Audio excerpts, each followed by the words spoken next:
Hi, everyone. I want to welcome you to Beyond the Drones, powered by Women in Drones. My name's Desiree Ekstein, known as Drone Diva Desi in the industry, and I am thrilled to have Vic Moss here with us today to share. Hi, Vic. How I are you doing? I know you are a very busy person, so I'm thrilled to have you here. I'll be respectful of your time, but every time we get together, there's so much to talk about. And so, just to get this going, though, I doubt it. But if there's someone that is new to the industry and not familiar with you or DSPA, can you share and just start by kicking us off and tell us a little bit about you and DSPA? Oh, I'd love to. Yeah. Photographer, videographer by trade. I'm actually one of those strange people that is using the art degree they got to run a business. Got it back in 1988, so I've been doing this more than a minute. And so it was fun, as a photographer, videographer, when drones came out, 2012, or when I first started getting interested in 2012. Flying camera. Why not? I spent a lot of time flying, I didn't fly them, but I'm hanging out in 172 and 182 Cessnas, hanging my camera out the window. Not a fan of that particular thing, but did it anyway. And so I got into drones and started out here locally and here in Denver, where I'm based, and got sort of involved with the Colorado legislature when they were starting to do some drone regulatory type stuff. And one thing led to another and sort of put me where I'm at now at the national level. And so in DSPA, Drone Service Providers Alliance, Kenji Sugahara reached out to me in 2000 and said, "Hey, he does a lot of the same stuff too. He's a drone pilot. He lives in Oregon. He's actually now the director of aviation for the state of Oregon. And he reached out to me in 2000 and said, "Hey, let's start something where we can be the voice for the drone service provider for the drone service providers, so those who fly drones for a living here in the United States, the commercial drone pilots." At first, I said no a couple times, and then finally he talked me into it because I really didn't want to have to spend the time doing it. Um, but he talked me into it, so that was the plan. We started DSPA, kind of started out sort of slow in our spare time, and at the same time, the drone advocacy, no, drone advisory committee. There's way too many committees. So the DAC, as it That's was true. known as, Mhm. had opened up two slots for U.S. drone operators, and so Kenji and I both applied for that, assuming at least one of us, or assuming one of us would get it. And so we would use the dues from DSPA to pay our expenses or pay whoever goes expenses to Washington, D.C., because you meet 4 times a year in Washington. The federal government does not pay your expenses for that. So if you sign up and you're selected, guess what? It's on your dime. And as small business owners ourselves, we decided, that's a big pill to swallow if one of us get it. So Kenji got on there, so he gave me a call. We're sitting there talking during the phone call, and I get an email. And I looked down at my phone and I was like, hey, guess what? I just got selected too. So we both got selected. So we made the executive decision in that minute. It's like, oh crap, we need to start getting some members now.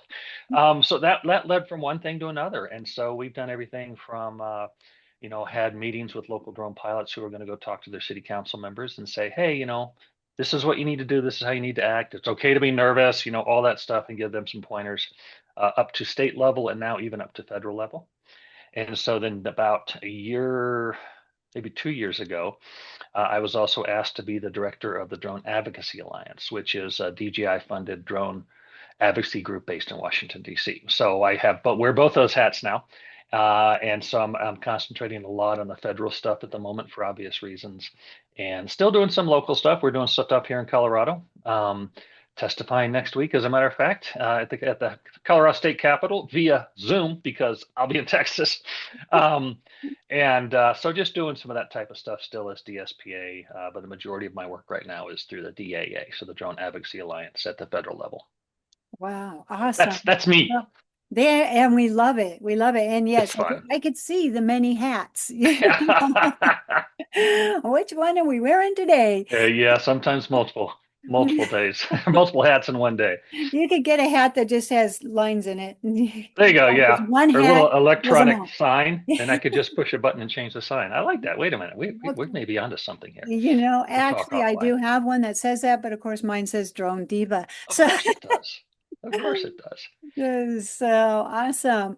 Well, I appreciate everything that you do for the industry, and I It's know fun. all of us do. And when you reach out and speak up and just keeping us informed Hmm. because that is a huge task. Yeah, And it's a so big task. It really is. My Facebook group, which you are a moderator of, yeah. drone service or commercial drone pilots group. I had to stop and think about it for a minute. We're pushing 34,000 members now, so I do a lot of work there trying to push stuff out, get the word out, and of course articles through DSPA. In our newsroom, I put out an article over the weekend about reaching out to the White House. So DSPAlliance.org, go to the newsroom. It's the first article. It shows you a link on how to send comments to the White House, and I give you a breakdown of some of the things you want to say. Not a form letter. It's not. It's. You need to do this in your own voice, in your own story. So I'm sure you'll put a link to that in there. I was just going If to say, not, yes, dspalliance.com or .org. Sorry, but I no. actually have the link ready to go. Hey, look So at you yes, go. I That's awesome. do. That's awesome. So that's our latest campaign, and then we'll do some DAA campaigns here coming up pretty soon. Those go national. Can you dive a little bit deeper into that as far as what would be the outreach, maybe some, and I'm really big on solutions. Don't Hmm. just say, Hmm. hey, we have some problems here. What would be, in your opinion, some things that we could touch on and that would be impactful? In the article or in the comment. It, Yeah, yeah. There are a couple things you can do. First of all, I had to pull my article up to remember what I wrote because once I write something and publish it, it's like I'm on to the next thing, and so I have to I have to memorize what I said. You need to start with a story. What do you do? What do drones mean to you? Whether you're a commercial pilot, whether you're a recreational flyer, that's just as important because as we know, the recreational drone industry is the gateway drug to an aviation career. yeah. You start flying these little drones or start flying FPV, it's like, hey, you know what? I can make money of this, and I can fly big airplanes at some point, or work on them, or whatever, design them. So you need to tell a little story about that. And again, avoid templates. You just don't want to do that. We've got some of the rules talking about the FCC ruling back in December. Talks a little bit about that, and tell them how that's going to affect you if once we can no longer get new drones, replace our aging fleet. I've got a pretty big fleet alongside back over here that I'm gonna have to replace in about 24 months. That's just my cycle. That's the cycle of my drones. Um, and the big issue right now, obviously, is the CBP, the Customs and Border Protection seizure of DJI gear. So you can talk a little bit about that. So those are kind of the main things that I really want people to talk about. And then the other big one in April or May, I think it might be April, President Trump and President Xi from China are having trade talks. And Ooh. so I would love to have a bunch of people reach out via the comment page on WhiteHouse.gov and say, hey, while you're there, Love that. can you have your trade talks team propose that we talk about Chinese drones and how we can effectively work together to make sure that we still have those things available to us as an industry and as recreational folks. Yeah. So those are my three main points. There's a couple others there, but again, start with the story. You are limited to 4,000 characters. Oh, that's When great. you go to comment at the WhiteHouse.gov webpage. So just write something out in Word or in my case pages because I'm a Mac guy. Um, you have that little word count button and you have a little And character count button. on Get your that to like article, 3,990 and just to give yourself a 10 character limit there or whatever. I mean, obviously you don't want to just write to fill up the page. yeah, Be on your succinct. article, you even Yep. said, well, this, just to give you an example, this is 9,000 words. Yeah. Oh, that's right. I did, didn't I? And so, you don't want to make it, it's not going to be, it shouldn't be a political issue. You don't call out the companies that I have named the axis of evil, which we will not talk about. In the article, that's not what it's, or in the comment, that's not what it's about. It's about what this does to your industry, what this does to your business, what this does to your hobby, and what it means to you when you've got 600, 700, 1,000 hours on your airframe and you're afraid to put it up. Yeah, It's a safety issue at some point. So that's kind of what I'm pushing right now. And we'll see. We'll see. awesome. All right. And again, we're going to put the link in there so you Awesome. can go right to the article. There is no deadline on submitting that. You're No, just there's no deadline there. There's a self-imposed deadline of probably March, maybe the middle of March, just if you want to push the trade talks. Because that's not something they can, read over on Air Force One. It's like, oh, look at all these comments. Let's add DJI and Autel and all the other Chinese drones, the recreational drones, to the trade talk deal. And there needs to be a little groundwork laid first. So if you want to push the trade talks, sooner is better than later at this point. Okay. Awesome. Awesome. So there's so much happening in the industry right Mhm. now, and there's so much that you have the opportunities to share. What would be your hottest topic that you would like to let everyone know about? Other than getting DGI in the country. Okay. Well, that's a hot We've got, I mean, topic. that is, if we don't solve that, then the rest of it doesn't matter. Honestly, at some point, the rest of it won't matter anymore. There are a couple things that we as an industry are looking forward to. We already had the opportunity to comment on Part 108. So we had the NPRM put out for that. The FAA reopened the NPRM comment period about electronic conspicuity. There were 825 comments for that, which is very interesting. That's a very high number for something as a 2-week deadline for reopening of an NPRM with a very specific subject matter question. So that was kind of cool. That was really neat to see the industry respond to that, and manned aviation responded as well, as they should. It requires a little bit of cooperation between both manned and unmanned. And then another fun thing we got coming down the pipe, which the NPRM will come out soon. So once that happens, look for another article, video. Oh, okay. Myself and Greg and all kinds of people are going to be putting these out from Pilot Institute. Um, the Back in 2016, so way back in the day, with the FAA Reauthorization Act, had something called Section 2209, Mm, and that was the feds required the FAA and DHS and other security agencies to sit down and figure out what areas need to have the airspace protected. So basically, a critical infrastructure list that needs to have the airspace protected around it. Um, this is 2026, so it may or may not be slightly over date, since they were given 90 days to come up with this, or 180, I think, actually. But there is, DSPA is also a member of the Commercial Drone Alliance. So we have monthly meetings there with the Commercial Drone Alliance. And this meeting this week talked about the 2209 NPRM. And it's a guess, but it's an educated guess that this will be out next month. The NPRM will be out next month. So we need to sit down. We need to look at it. It was part of one of the executive orders last year from the White House that, hey, get your poop in a group and let's get 2209 out the door. So once that happens, we'll have the NPRM.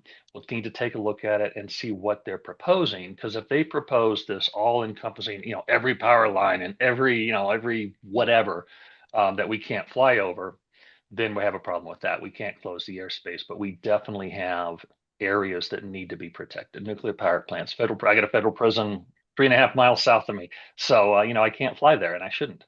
mhm. Um, and but the trouble is, they have things like theme parks wanted to be considered critical infrastructure. It's like, okay, come on, guys. Yes, Walt Disney already has their little TFR, Mhm. but we need to make sure that it's not overly broad, um, and make sure it doesn't hurt us as far as an industry goes. And they were also talking about making sure there is an easy carve out for commercial operations.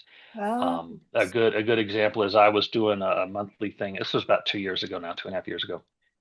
We were doing monthly progression shots for a water treatment plant, and right across the fence line was a refinery.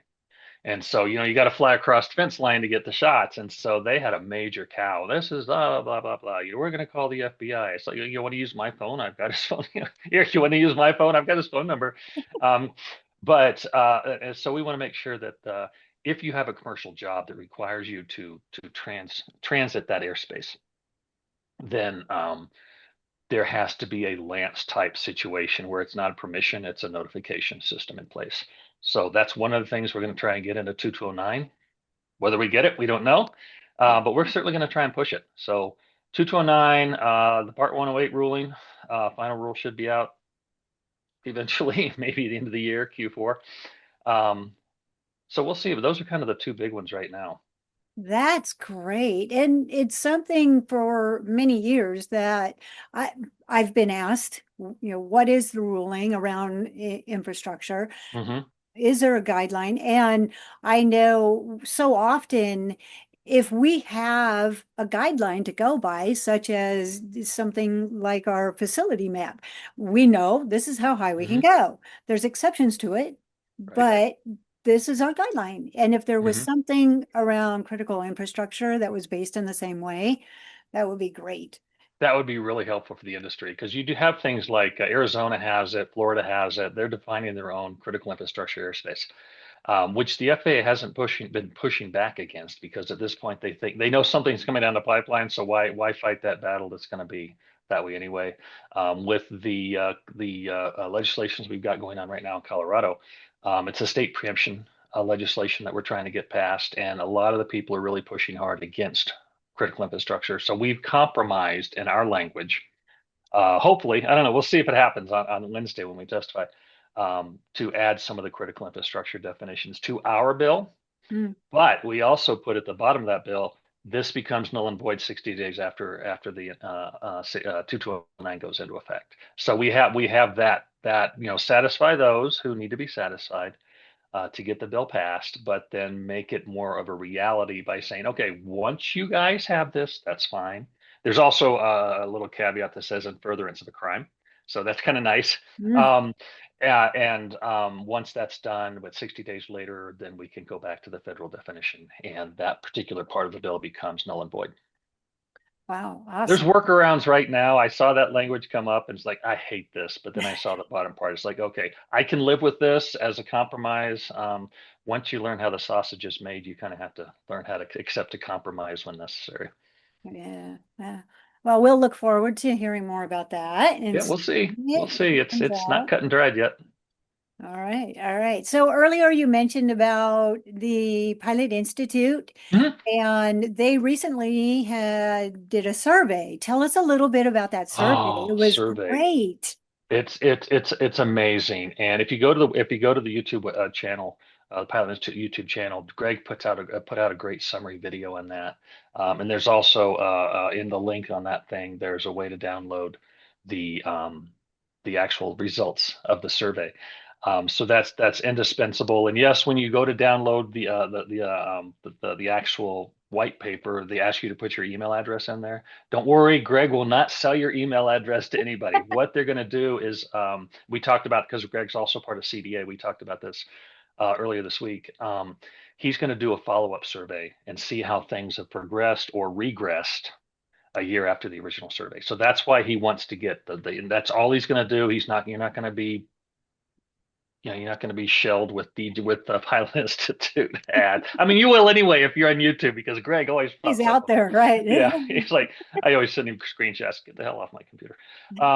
But it was a little surprising. It was a little scary, actually. I could have pulled it up beforehand if I'd have known. I'm, But it's you have to be spontaneous. yeah, we do have to be spontaneous. I know one of the questions was what's going to happen, and a very large number, a surprisingly large number, sadly said, well, either I'm going to have to cut back what I'm doing, or I'm going to have to go out of business, Yes. because they won't have the drones available to them to continue doing their business safely. The big problem here is, as everybody knows, or most people hopefully knows at this point, um, we don't have anybody building something that's going to replace 90% of what we fly. We have some enterprise stuff. We have we have Free Fly. We have some others that build some nice enterprise style gear, style drones, or enterprise level drones, um, that are decent drones. They're not bad. They're more expensive than DJI. We know that, and more expensive than Autel. But anytime you try and build something outside of China, no matter what it is, it's going to be more expensive. That's just the nature of the beast. We're a world economy, and that's just how it works these days. Back in the 50s and 60s, it's a different animal, but now that's just how it is. Um, but there's nobody building something to replace the Mavics and the Airs and the Inspires really at that price point. Even the Minis, nobody's building anything, and that's the vast majority of drones that people use, or the Autel Evos. I don't want to leave Autel out. Um, that's the vast majority of what people use, and numbers are at 90% ish of the drones out there. Mm. used by drone service providers are DJI or Autel drones. Same thing with first responders. That's a little over 90% actually that use them. So if nobody's making our replacements again, what do? We need to crank up American manufacturing. Absolutely, 100%. I don't know anybody, and I'm sure you included. I'd love to fly an American drone. I would Yes, love to fly an American drone, but yes. they flat out don't exist. My drone fleet back here, I've got 13 DJI and one Skydio. Skydio for a very particular client. But what am I going to replace this with? I can always go back to my ground photography. I mean, that's probably 75% of what I do anyway as a photographer. It's 75% of what I do, but maybe 10% of the fun I have. So I want to keep flying drones for a living. It's a lot of fun. Yeah, yeah. Do you see anything on the horizon as far as incentives or anything like that for providing manufacturing here in the United States? There are a couple other committees I'm on, not really committees, more like working groups, um, that are looking into how, and they literally just started. I've had two first meetings in the last week and a half on each one of these working groups. And the subject of those working groups is how do we do it? How do we get manufacturing here? Do we need to have subsidies? Do we need to, you know, kind of redefine supply chain? One of the biggest issues is lithium. Mm, We have one working lithium mine in this country, and I believe it's in Utah, might be Nevada. Anyway, mm, um, the three leading mining companies are countries are Australia, Brazil, and China. China's number three as far as how much they mine, but they're number one in export because they get sent most of the raw material to process. So, not allowing raw material to come from China is a huge issue when it comes to the ability to build here in the United States. So there has to be some relaxation of that. My main point I like to tell people is like, we get it. We understand there's an issue. It's the security issue is overblown, in my opinion. But yeah, there are times we shouldn't be doing things that we're doing with some of these drones, but there shouldn't be a blanket ban. So if we need to relax some of the importation and some of the supply chain issues, then that we need to do that because otherwise we're not going to get the production we need in here. Manufacturing. Skydio recently said, "Hey, you know what? We're building 1,000 drones a month now. Awesome for Skydio. There may be 1,200 a month now. I don't know. That's 14,400 drones a year. We need 1 million drones a year mm. to replace what we're doing right now. 1 million drones, and that doesn't include recreational. Chinese drone or recreational drones come from China too, and they're in that same boat. And as I mentioned earlier, that's the gateway drug to an aviation career. And that's huge. That's It's huge. huge. The aviation as a whole It's hurting. needs. Yes, yes, it is. And so hopefully things will start to evolve and They will. Absolutely. It's just we got to make sure they evolve the right way, which is why it's so important for us as DSPs and as recreational flyers to make sure our voice is heard. yeah, yeah, awesome. I myself, I worry about budget. And of Hmm. course, when I put a drone in the air, I want to trust it. That's Exactly. that's That's the my best key part. right Yeah. there. I First, have, second, third, and last. Safety should be part of the decision-making process, a go or no go. yeah, First, second, third, and last. Every single flight. yes, yes. So, um, okay, so we had a meeting with the Drone Pros, a webinar Oh, that was fun. reach. It was Hmm. good. It Oh, was you did yours. Yeah, I went to a different one oh this yeah, week. you Sorry. did. I couldn't go to that one, and so because I was hosting the other one, Hmm. but Which so is we had. awesome. Thank you for doing that. You do so many of those. It's so cool. Yeah, well, I have an amazing team that I work with in San Diego, and I have to do a shout out for our program managers. There's two of them. Hmm. They are so interactive, Yep. and that is huge. Knowing Hmm. that there are faces out there, they're supportive of what we're doing, they're going to events when possible. So it makes a big difference. So last night's meeting, they actually jumped on and talked about, and I'm going to read it because it was new to me. Oh. It's the FAA Compliance and Enforcement Program. Hmm. Yes, It and came out it's last something week. I have uh, for so long said they need to showcase the enforcement. Don't I get it? We've always been about education, and Hmm. and that's still to me important, but when people see the repercussion of what they're doing is when they go, oh, wait, Yeah. maybe I better Oopsie. not do this. Oopsie. Right. Yeah. Can you tell us a little bit more about that? Because that's huge. Yeah. This is also kind of coming down from the executive branch in that they said, hey, we need to start doing some stuff. And oh, by the way, you and I both know FAA employees have said we really need to start doing this stuff, but they were, they're not necessarily always listened to, unfortunately. So the executive branch came out and said, look, we need to do something about this. Let's make it a little bit more at the public side of the enforcement. I'm not sure how much additional enforcement they're doing. I know they want to, and they will because of the paper that was put out. They'll start doing that, and they're going to try and go after those who repeatedly or aggressively or recklessly fly their drone in a manner in which they should not. They're not, little Jimmy or little Jan gets a drone and goes up in the backyard, whoop, up 800 feet because they don't know any better. That's not what they're going there. That's when the phone call comes from me or you and says, "Hey, hi, we're with the FAA safety team. Can we get together and have a little discussion?" Because that's strictly an educational thing. That's not the FAA doesn't want to take drones out of the air. They want them to fly safely. So I'm really looking, I'm excited for this. I really am. I know everybody in my industry that I've talked to is excited about this. Unless you're one of those who Mm. does things they're not supposed to do and knows it. There's a particular person in a particular group in Texas that is doing that very thing. And more than one person has reached out to me and said, I just reported them. It's like, go for it because he deserves to be. I reported him. I Mhm. reported him to the Houston Vista. And I'm not a drone cop. I'm not that guy, but he's flying 3 miles out. He's flying 1,600 feet up, and he doesn't care. He brags about it. He knows he's not Wow. supposed to. So absolutely, 100%. That's who the enforcement action is going to be going after. And I'm sure people who do these long distance runs and testing and that kind of thing who don't do it legally. I Yeah. can fly 2 miles out legally under the right conditions, but a lot of them don't do it legally. And so those are the ones I think the FAA is going to go out after. It's kind of a three-strike rule with the FAA, unless you're egregious.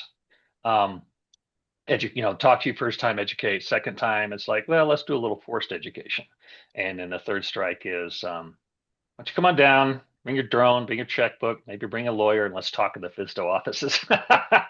um, but at the same thing with, you get pulled over on the highway. I say this all the time. You get pulled over on the highway for a cracked taillight. So let's say Colorado State Patrol pulls me over because I have a taillight out. I can be apologetic. I'm sorry, I didn't know. Definitely, get this fixed as soon as I can. I'll get off of here, Lyman, and go to the auto parts store and buy a bulb, whatever it takes. Or you can say, well, what, you didn't have any donuts this morning. Oh, what's wrong? Why are you in such a bad mood? Don't you have anything better to do? Well, guess what? You're going to get a warning ticket in one time, and then, or even maybe just a warning. But if you start acting the way you're acting, then maybe he's or she is going to take a little more time with their stop and make your life miserable. Mhm. FAA is the same way. They don't want to hurt you. They don't want to take you out of the sky. They just want you to listen and be safe. So I'm looking forward to what comes of this enforcement action policy increase, and I think it'll be a good thing for the industry. I really do. I do too. Getting it out there, seeing it, and yeah, having some enforcement behind, and I Hmm. think it'd be a good thing. It will be a good thing because again, they're not going after the oopsies.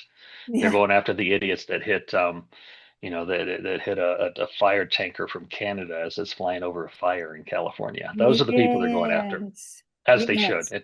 They should Yeah. even harder on that guy, but that's the discussion we probably don't want to take. Oh my goodness. Yeah, let's make a list of Yeah, what went wrong, right? Yeah. So, all right. Well, I want to be respectful of your time. sure. And I'm okay so still I time would, wise. awesome, awesome. I would like to know some of the positive things because, I like to hear all about the good Oh, stuff, right? sure, sure. So, tell me, Positive things. Drones are kicking the butt to fly. Let's go there. They are a lot of fun to they fly. The are creative stuff you fun. can do with that. Yes. One of the really big positive things lately is the FAA has changed the waiver portal. Um, and it's a little bit easier to use. They're being much more relaxed with the waivers. Ops over people waivers, obviously, they're, as long as you meet the criteria, they're basically giving them away like candy. Um, because they realized that when all the categorization drones came out, it's like, oh, we don't have any drones that meet this, so we better relax them a little bit more. So I know you guys put some stuff out. I've got an article which I need to rewrite about because the change in the portal, how to get them.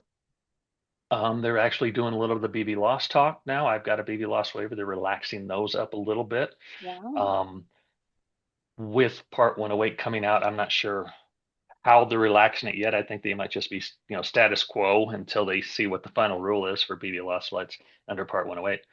But the portal itself is easy to use. I used it for the first time last week to apply for a waiver to fly 600 feet Woo. over the desert in Utah. So very out in the middle of nowhere, Yeah. around a bunch of monoliths. So I'm going to see if I can get that. Um, and but it seems to be a pretty good system to use. It's still a few kinks to work out. We're all used to the drone zone waiver portal, but once we get a little bit more used to this one, it's going to be much easier to use. So there's that.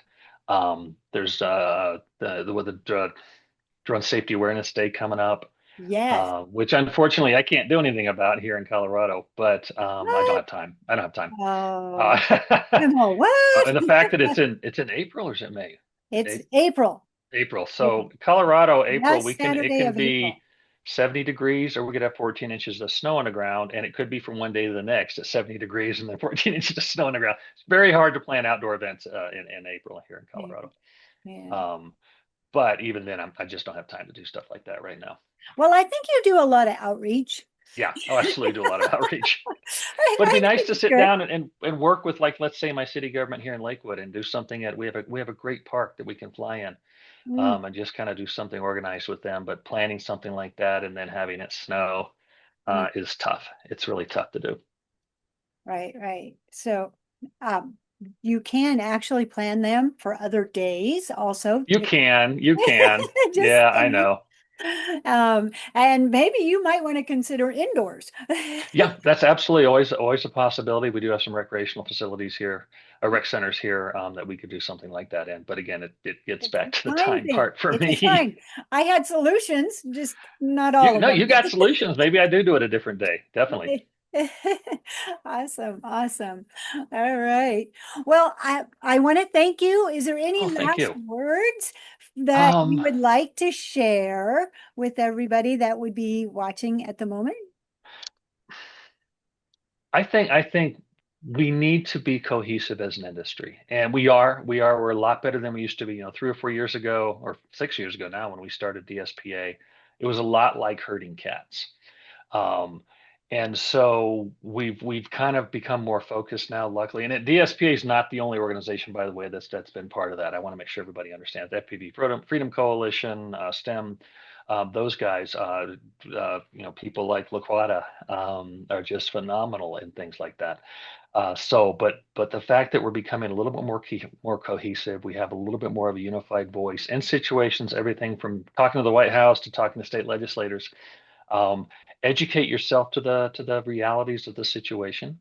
Do your part to do what you can do, and just remain professional whenever you do it and whenever you fly. I like to say that every time you put your drone in the air, you become a drone ambassador Yeah. and drone industry ambassador, and just fly accordingly. Fly safe, have fun, and teach your neighbor how to fly.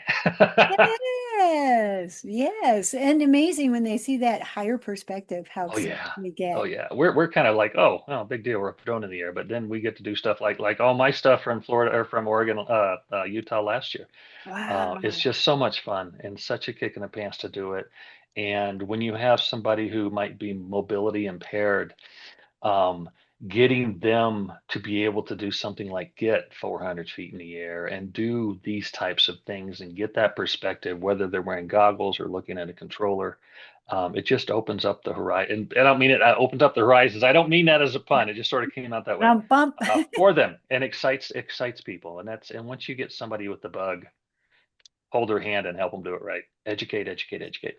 Yeah, awesome, awesome words. And it's that higher perspective. The first time they Hmm. see it, and when they have their hands on the controller, and I absolutely love, look me, I'm going down a rabbit hole. No, But no, no, do, do, I do. Go for it.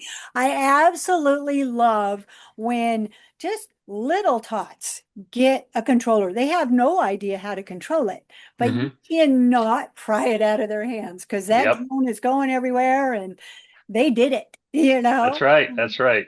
And That's that right. is the beginning. That Hmm. is sparking that, and you never know where it will lead. And Right. so Right. I And have, everybody talks about how saturated the industry is, and it's true. yeah. But so are restaurateurs, so are doctors, so are other business owners. Mhm. And people say, "Oh, no, don't be a drone pilot. That's too saturated." It's like if you've got the drive, if you've got the skill set or the willingness to learn the skill set and a little bit of business acumen, I don't care if it's drones or restaurants, you're going to be a success in what you do. So Mhm. don't listen to the naysayers that say there's too many drone pilots because there are not too many drone pilots. There are not too many drone pilots. Everybody's different. Everybody Everybody's has a different. different Hmm. representation of that perspective. That's right. And you brought up restaurants. I Hmm. can't tell you how many pizza places we have, and so it's like, okay, well, what flavor of pizza do I want, right? Hmm. And so, yeah, it's how can you be individual? And Right. and as far as like workforce development and bringing something to the table, even though there are things already being offered, such as construction and progress reports, how can you take that and provide meaningful data? One of the Hmm. things that I just discussed with somebody was, yeah, there's a lot of construction companies out there. They all have to be compliant. They have to be OSHA approved. How can you take something that's already being done Hmm. and put your own twist onto it to provide data and Right. and Right. value? And so, yeah, as far as workforce development is, it's what's inside. I like that. It's what's inside. Exactly. And being your own boss is the best thing in the world. I have not had a paid vacation in 38 years, but But um, you went to Utah. I did. I'll go to Utah. I'm going to Utah again in August. That's on the way It's to Commercial UAV Expo, which I was going to ask everybody, about let's that. talk about that for a second, Okay, can we? yes, That's yes. awesome. I was I Um, was going to ask. Yeah. Commercial UAV Expo is September 2nd through 4th I or or this 1st through 4th, or 2nd through 4th. Look at Commercial yeah. UAV Expo. Okay. I'll It put a is link in it. by far perfect. It is by far the best drone industry, the drone convention industry conference, whatever you want to call it, for drone pilots. Um, DSPA is a media partner with them, so I want to be clear there. I want to be transparent there. But I'm a business or I'm a media partner with them because I believe in what they do. They're not paying me. I don't get paid to send links to put links up. And they literally today, or maybe tomorrow, they're closing the application for sessions, which is too bad we didn't do this a little bit earlier. Mhm. But on the February 20th, they are closing them. But over the last couple years, 3 years really, they've been really trying to push it more to get, as Jeremiah said, who used to work there, he wanted to get the energy of Interdrone ingested into Commercial UAV Expo. So it's geared Oh, towards those who are just starting out, I love those who do stuff for a while and want to try a different vertical. Let's say you're a photographer, you want to look into mapping, or you're a mapper and want to look into, um, photography or inspections or any of that kind of stuff. They are putting together sessions that dive a little bit deeper, not just the surface level. Oh, you want to be a mapper? Push this button and watch the drone fly. You need a little bit more than that. And they're doing that. And so look into it. Las Vegas has hotels that are cheap. I always stay at the Link. I know you either stay at the Link or the Hera, Mhm. or Harrah's, I think it's called, and it's like $49 a room. It's Mhm. stupid. If you just stay off the strip like me, I hate Vegas. I hate Vegas. Right. I'm sorry, um, but it's a phenomenal event, and anybody who wants to know anything about the drone industry or learn more about the drone industry, do that. Pilot Institute is doing their own track, so I'm part of that as well. So look into it. It's well worth the effort. It's well worth the money. It's so cheap to get to. Everybody flies to Vegas. Whoever you want to fly on, whether it's even Frontier on their little plastic seats, will fly you to Vegas cheaply. Um, I always drive because I live in Denver and You can I'll go to spend a couple Utah. days. Yeah, I'll spend a couple days in Utah this year, probably three, depending on what I get with my waiver. Awesome. Awesome. And one of the things that I really value, because it's my background, is networking. Oh, huge. It's I so don't know why I didn't mention that. That's the best part. yes. And being able to just talk with people Hmm. and just hearing that camaraderie and having that vision and so yeah, that is huge That's when right. If you play your cards right, you can run your finger through John McBride's hair. oh yeah, there we go. That's it. It's always great when he makes an appearance. Everybody, Yeah. oh, John. Yep. Drone Jesus in person. Yes. So, and it's good to hear that Pilot Institute is being actively It's involved going to be so fun. in doing it. I was part of it And last year, and it's fun. You were part of it one year too, weren't you? Yeah, you were in the yes, and panels. That I'm was a really kick in the glad to pants. see that it has circled back a little bit to that getting started. Hmm. And I feel like there for a while it just kind of advanced with the industry. It was. Yeah, so DivCom, Diversified Communications, who runs that and runs Geo Week, which was here in Denver this week. That was another really good show if you're into the geophysical side of drones. Um, they really want to push it forward. They understand the space they're in right now, and they understand that this is still, with everything going on right now, a growing industry, and they really want to be one of the top-notch suppliers of information, and they are. So it's good to see that coming in. awesome. Yes, yes. So I look forward to being there. It'll be fun. And so yes, it will. It's always fun. It's It's always just fun to always fun. Come hang out with me in the Pilot Institute booth, if nothing else. there you go. Actually, you and I have been on several different Lots of panels panels together. together. Yeah, it's so And much fun. yeah. It's a wealth of information, and not just from you and me, by the way. I don't want that might have come out weird. It's so just walking around and looking who's there and reading the schedule once it comes out. It's like, holy smokes! If somebody really wanted to destroy this industry, they'd nuke the Caesars forum while we're all there. That's a horrid thing to think about. Did you But just say that? the amount of power, the FAA will be there. You can talk one on one to people like John Meehan and those who just John is a phenomenal person, Yes, he is. loves the industry, even though he's FAA. I say even though in quotation marks, but you can talk to people like John right there in the FAA booth, and you can get information straight from the horse's mouth. And to see the innovation. Oh yeah, innovation huge there. Uh-huh. Yeah. And you can fly the strip if you get your poop in a group soon enough. Been there, done Yes. that. That's right. Yes. Yes, you Flying did. over the Bellagio fountains. And you actually did that with the parachute. Parazeros people. Yeah. Too bad they don't make parachutes anymore. But yeah, I did. I flew some of that stuff for Parazero when they were out 2 years Yeah. ago. And Yeah. got to meet some fine, upstanding gentlemen from the Las Vegas Metro Police Department. Yes. Yes. They're awesome. That was a great video. Maybe if I could find that link, I'll put that in there too, Oh yeah, that'll be fun. because that was a good one. I Yes. think that might be on my either on the I think it's on the DSPA YouTube channel. I'll look.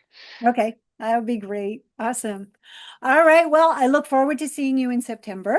It'll be Thank fun. you Thank you. very much for Sure. sharing always everything that you're doing for our Awesome. industry and the A lot knowledge of that help. you A lot of help. share. It's just not all me. I'm just sort of the face. Yeah, but you go and do that. You're Hmm. present for us, and that's phenomenal. So we Well, thank thank you. you. We all thank Hmm. you.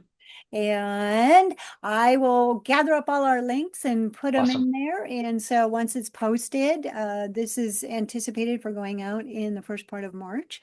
And so thank you again for your time. Well, thank you for this platform. It's amazing. Yeah, thank And you. thank you for Women in Drones. Yay. All right. All right. Bye, everybody. Fly safe.